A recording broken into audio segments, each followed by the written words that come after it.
여러분 한 주간 만에 다시 뵙게 돼서 너무너무 반갑습니다. 네, 한 주간 동안 더 예뻐지시고 더 은혜가 충만해지신 것 같아요. 네, 자 오늘 우리가 한 주간 동안 주셨던 그 은혜의 말씀들, 지난주 말씀들을 잠시 좀 정리하고 그 뒤에 하나님의 말씀들을 좀 묵상하기를 원합니다.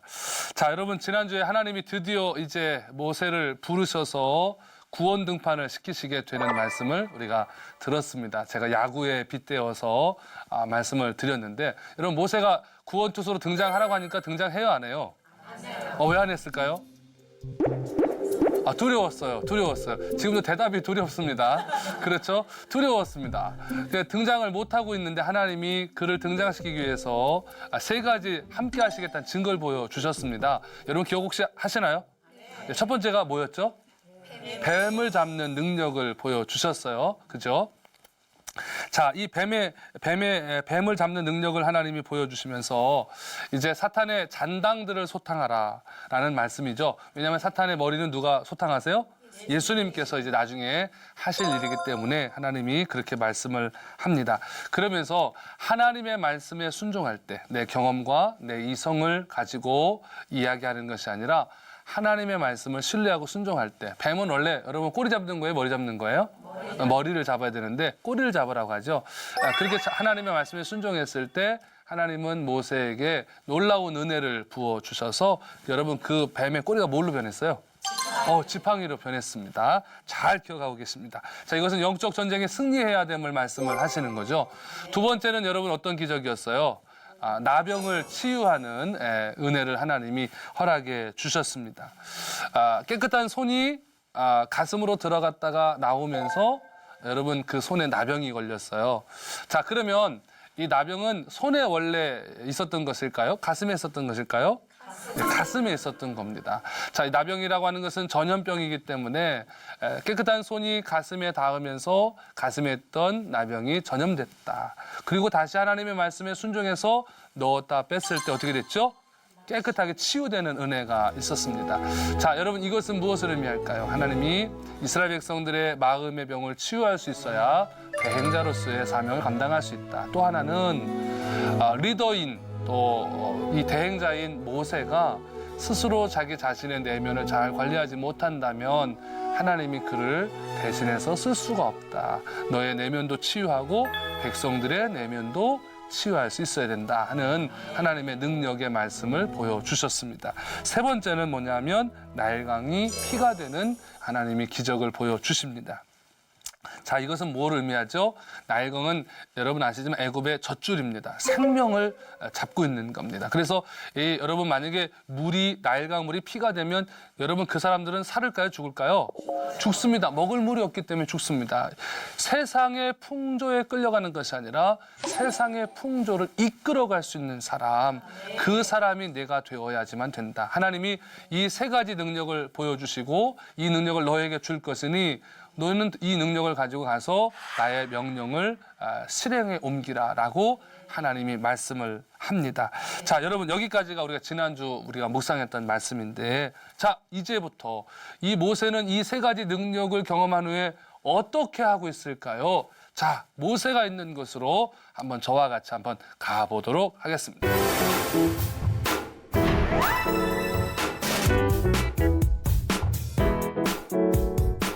모세 선생님, 뭐하고 계시나요? 자, 이 놀라운 능력을 보셨는데, 하나님이 함께 하시겠다는 세 가지 능력을 보셨는데, 자, 지금도 두렵습니까? 라고 물어봅니다. 자, 그랬더니 모세가 이야기합니다. 출애굽기 4장 18절입니다. 같이 읽겠습니다. 모세가 그의 장인 이드로에게로 돌아가서 그에게 이르되 내가 애굽에 있는 내 형제들에게로 돌아가서 그들이 아직 살아있는지 알아보려 하오니 나로 가게 하소서. 이드로가 모세에게 평안히 가라 하니라. 아멘. 와우! 드디어 모세가 등판을 하기 시작합니다. 자, 더 가운데서 이제부터 감독이신 하나님이 이제 공을 넘겨주시려고 기다리고 있는데 모세가 그곳을 향해서 이제 또벅또벅 나가는데 여러분 감대해 보여요? 아니면 두려워 보이세요? 네, 담대해 보이죠. 하나님이 나와 함께 하신다는 능력을 경험하고 나니까요. 그때부터 모세가 담대해지기 시작하는 거예요. 오늘 여러분이가 사순절을 보내고 있는데 이 사순절에 여러분에게도 이 능력이, 이 은혜가 임하기를 주님의 이름으로 축복합니다.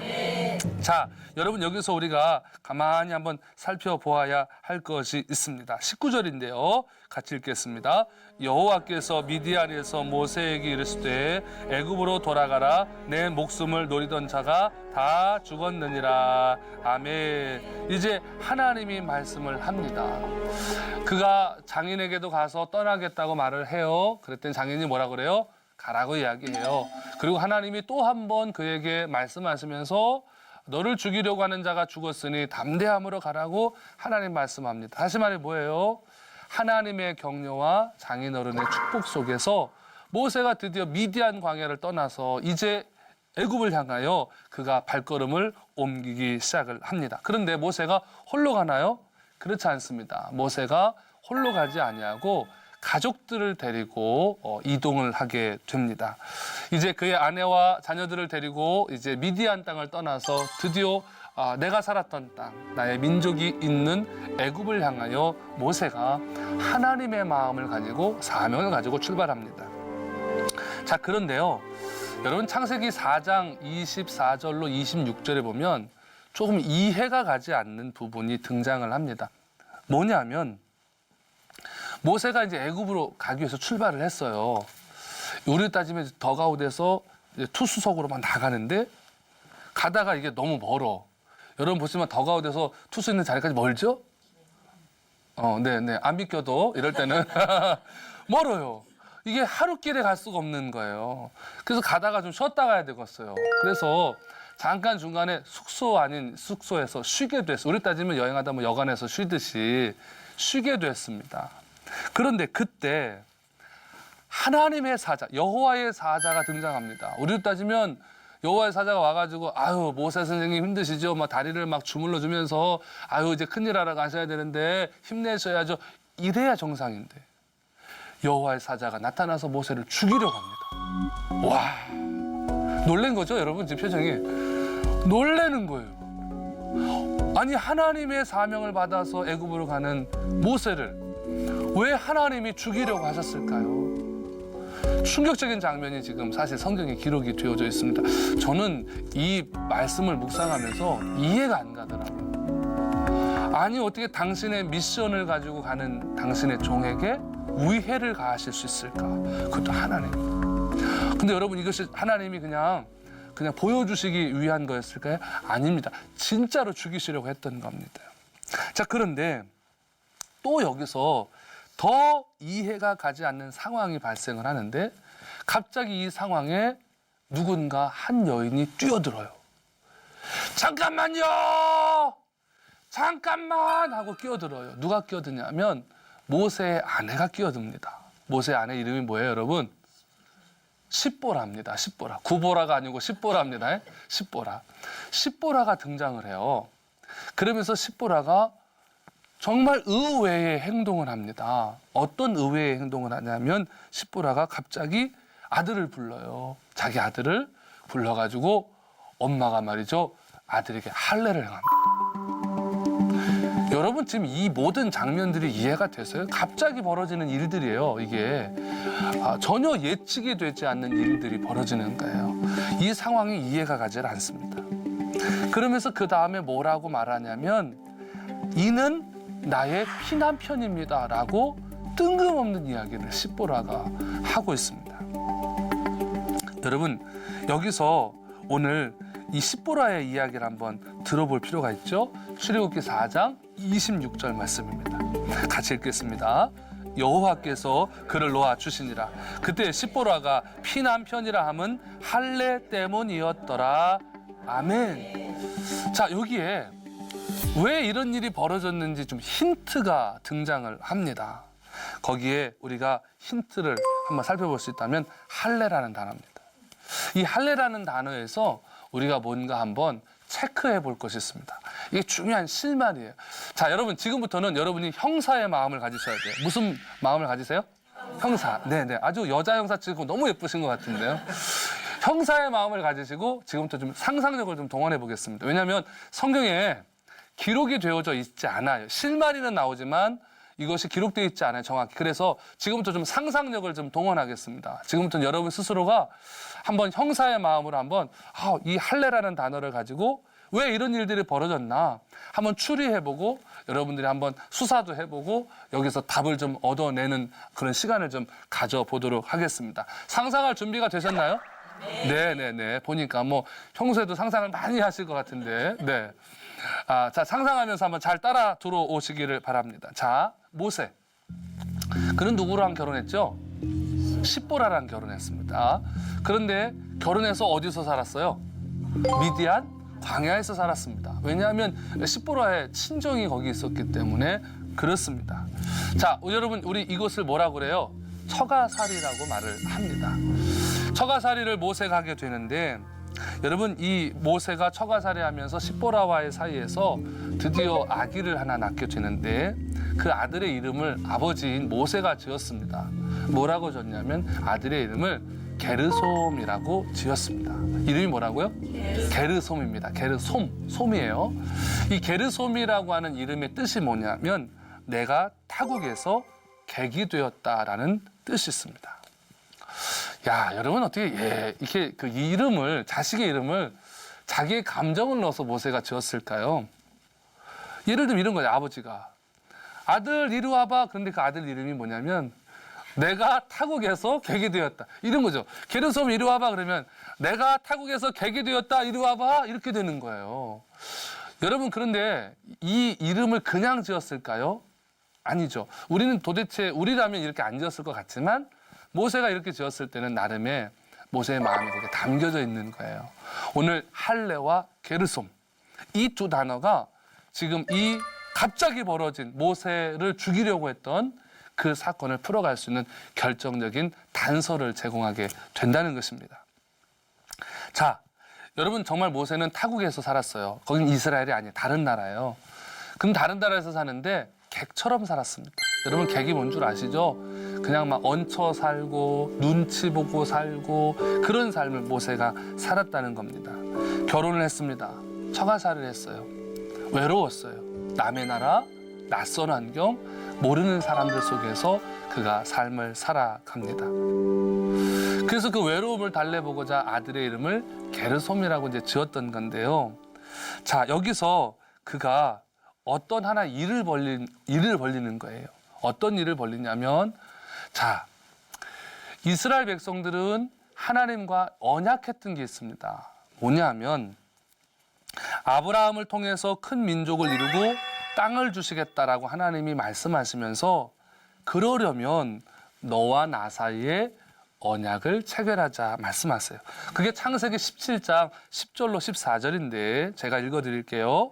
너희 중 남자는 다 할례를 받으라. 이것이 나와 너희 후손 사이에 지킬 내 언약이니라. 너희는 포피를 베어라. 이것이 나와 너희 사이의 언약의 표징이니라. 너희 내 대대로 모든 남자는 집에서 난 자나 또는 너희 자손이 아니라 이방 사람에게서 돈으로 산 자를 막론하고 난 지 8일 만에 할례를 받을 것이라. 너희 집에서 난 자든지 너희 돈으로 산 자든지 할례를 받아야 하리니 이에 내 언약이 너희 살에 있어 영원한 언약이 되려니와 할례를 받지 아니한 남자 곧 그 포피를 베지 아니한 자는 백성 중에서 끊어지리니 그가 내 언약을 배반하였음이니라. 아멘. 이런 말씀이 있어요. 모세는 전통에 따라서 하나님과의 그 언약을 알았어요. 그래서 모세는 사실 게르솜을 낳은 지 8일째 되는 날 뭘 시도했을까요? 할례를 시도한 거예요.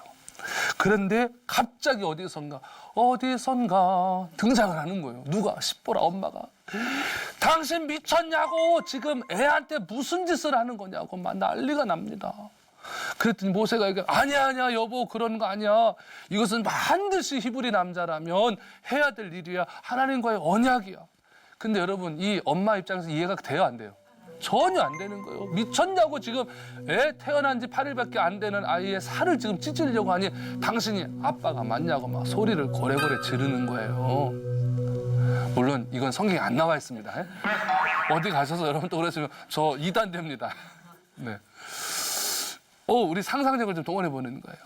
그때부터요 부부 싸움이 벌어지는 거예요. 이거 해보자 말자 막 그럽니다. 여러분 그런데 십보라 입장에서는 충분히 이해가 가요. 왜냐하면 모르니까요. 그리고 본 적도 없고 들은 적도 없잖아요. 십보라 입장 충분히 이해가 갑니다.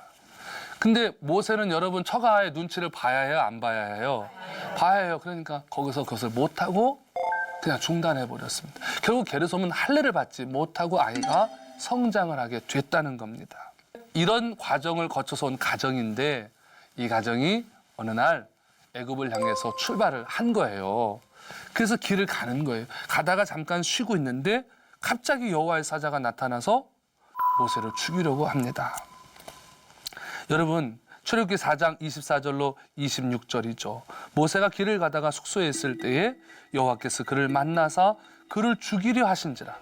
십보라가 돌칼을 가져다가 그의 아들의 포피를 베어 그의 발에 갖다 대며 이르되 당신은 참으로 내게 피난편이로다 하니 여호와께서 그를 놓아 주시니라. 그때 십보라가 피난편이라 함은 할례 때문이었더라. 아멘. 여러분 신앙생활을 하다가 갑자기 충격적인 일들이 생기거나 어려운 일들이 생겨요. 여러분 그때 머릿속에 제일 먼저 어떤 생각이 드세요? 내 죄가 무엇일까? 그런 생각들을 하시죠. 대부분 많이 그럴 거예요. 그렇다고 지금 생각하실 필요는 없어요. 보니까 표정들이 난 뭔 죄를 졌지? 이런 생각이신데 아닙니다. 저도 아이를 키우면서 이제 저희 아이가 이렇게 병원에 많이 응급실에 어릴 때 가면 막 열이 오르고 내려가지 않고 막 이럴 때 되면 목사하다 보니까요. 제일 먼저 그 생각이 들더라고요. 저도. 하나님, 제가 하나님 마음 아픈 게 한 게 있다면 뭐가 있을까요? 하나님 깨닫게 하세요. 그리고 빨리 하나님 내 아이를 구원해 주세요. 치료해 주세요. 저도 그렇게 되더라고요. 아마 여러분들도 그러실 건데 십보라도 그랬습니다. 하나님의 천사가 와서 죽이려고 하니까요. 그때 십보라가 딱 생각이 떠오르는 거예요. 그러니까 가서 게르솜에게 손을 댑니다. 게르솜에 포피를 베고 엄마가 아빠가 할례하는 걸 막았던 엄마가 이제 할례를 자기 손으로 합니다. 네, 하면서 하나님 앞에 고백하는 거예요. 하나님, 이 아이는 이스라엘의 하나님의 아들입니다.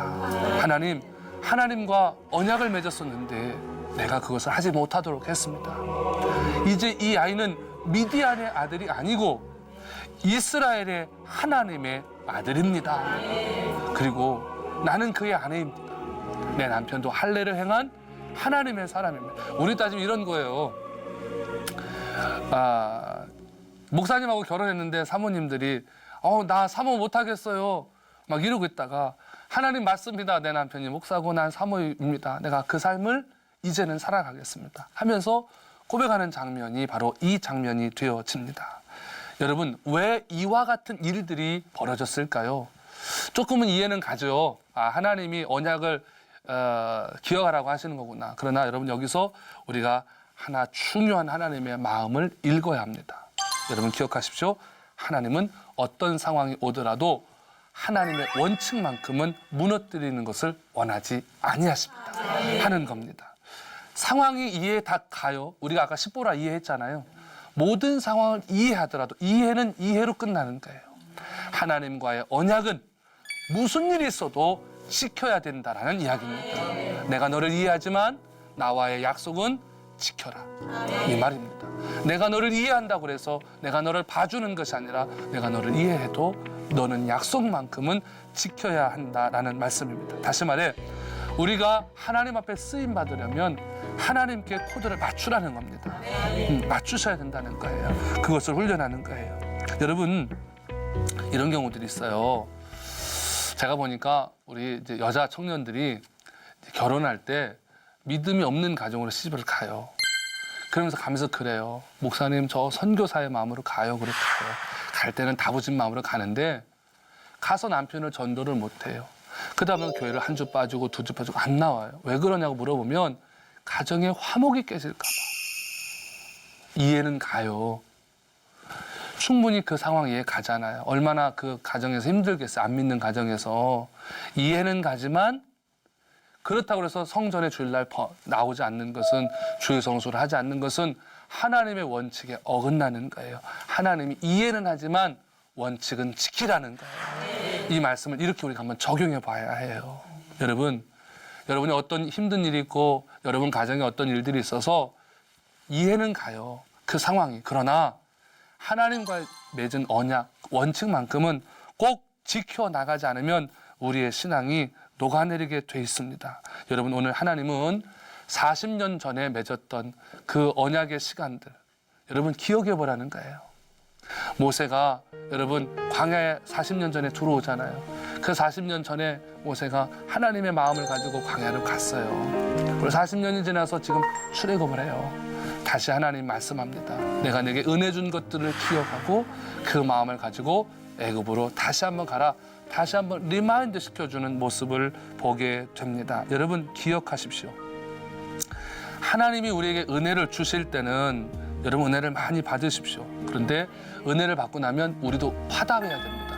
응답해야 돼요. 여러분 지금까지는 은혜 중심으로 살아왔다면 이제부터는 말씀 중심으로 살아가셔야 됩니다.